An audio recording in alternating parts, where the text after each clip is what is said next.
తాడికొండ నియోజకవర్గం పరిమి ప్రాంతంలో ఉన్నటువంటి పంట పొలాలను పరిశీలించేందుకు ఇన్ఛార్జ్ జయమణి బాబు గారితో పాటుగా ఇక్కడ స్థానిక మండల పార్టీ అధ్యక్షులు అలాగే ఈ గ్రామస్తులందరం కలిసి ఈ పరిశీలించడం జరిగింది. ఇవాళకి 5 రోజుల క్రితం నుంచి వర్షాలు పడుతూ ఉన్నాయి. 2 రోజుల నుంచి వర్షాలు తగ్గినాయి, కానీ నీరు మాత్రం తగ్గినట్టుగా ఎక్కడ కనిపించలేదు. ఒకసారి ఇలా చూసినట్లయితే ఇది మొత్తం కొద్దిగా మొత్తం చూసినట్లయితే అంతా ఏదో పెద్ద చెరువులాగా అనుకుంటారు. అదే ఇది చెరువు కాదు, ఇది కంప్లీట్ పంట పొలాలు. ఇదిగో పత్తి, ఇలాగే పత్తి వేసింది, మొత్తం పోయింది.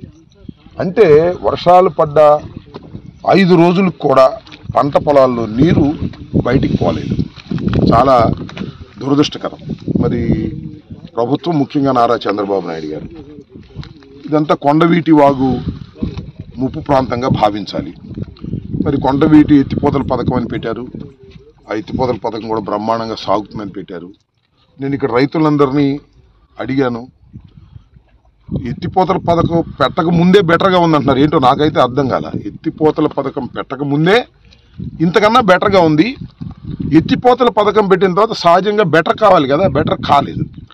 ఎందుకు కాలేదు అని అంటే, ఏదైతే ఈ కొండవీటి వాగు ఆధునీకరణ చేయకోకుండా, అంటే ఆ కాలువలు పెద్దవి చేయకోకుండా, ఆ కోర్సుని కరెక్ట్గా నిర్ణయించుకోకుండా చేయటం, రకరకాల కట్టడాలు కట్టడం, ఆ కట్టడాలు కట్టేటప్పుడు ఈ కాంట్రాక్ట్స్ ఆ రోడ్స్ను అటు ఇటు జరపడం, దీనివల్ల కొండవీటి వాగు ఎత్తిపోతల పథకం 24 గంటలు పనిచేస్తున్నప్పటికీ కూడా పంట పొలాల్లో ఉన్నటువంటి నీరు తగ్గనటువంటి ఒక దురదృష్టకరమైన పరిస్థితి ఏర్పడింది. దీనికి ప్రధానమైన కారణం చంద్రబాబు నాయుడు గారు ప్రభుత్వం తెలివి తక్కువ పనులు. వీటి వాగు ఆధునీకరణ చేయకోకుండా ఈ ఎత్తిపోతల పథకం పెట్టారు, బిల్లు చేసుకున్నారు. ఇది నేను చెబుతున్న మాట కాదు, రైతులు చెబుతున్నటువంటి అంశం.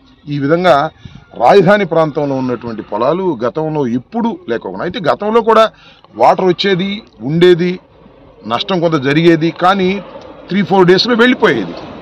కానీ వాళ్ళ 3-4 డేస్ కాదు, ఇవాళ 5 రోజులు అయినా కూడా ఇదే పరిస్థితి కనిపిస్తూ ఉందంటే మరి ఏం జరుగుతుందో అర్థం కావడం లేదు. ప్రభుత్వం సరైనటువంటి విధానాలు పాటించకపోవటం వల్ల రైతాంగం, ముఖ్యంగా రాజధాని ప్రాంతంలో ఉన్న రైతాంగం చాలా తీవ్రమైన ఇబ్బందులు పడుతున్నారు. మీ అందరికీ తెలుసు, చంద్రబాబు నాయుడు గారు 53,000 ఎకరాలే చాలక మళ్ళీ 43 ఎకరాలు తీసుకోవాలి రాజధానికి, మొత్తం 1,00,000 ఎకరాలు తీసుకోవాలనేటువంటి ఒక దుర్మార్గమైన ఆలోచన చేస్తున్నారు. ఏదో స్వామి చెప్పినట్టుగా తన దూర కంతలేదు మెడకు ఒక డోలు అన్నట్టుగా కేవలం 53 ఎకరాలని బాగు 53,000 ఎకరాలకే గతి లేకపోతే మళ్ళీ 43,000 ఎకరాలు తీసుకుని ఇక్కడ రైతాంగాన్ని, ఈ ప్రాంత ప్రజానీకాన్ని తీవ్రమైన నష్టం కలిగిస్తున్నారు. ఇప్పటికైనా ఆలోచించుకోవాలి. ఈ మునిగిన పంట పొలాలకు సంబంధించి ప్రభుత్వం ఏదైనా ఆర్థిక సహాయం చేయాలని కూడా ఈ సందర్భంగా మేము డిమాండ్ చేస్తున్నాం.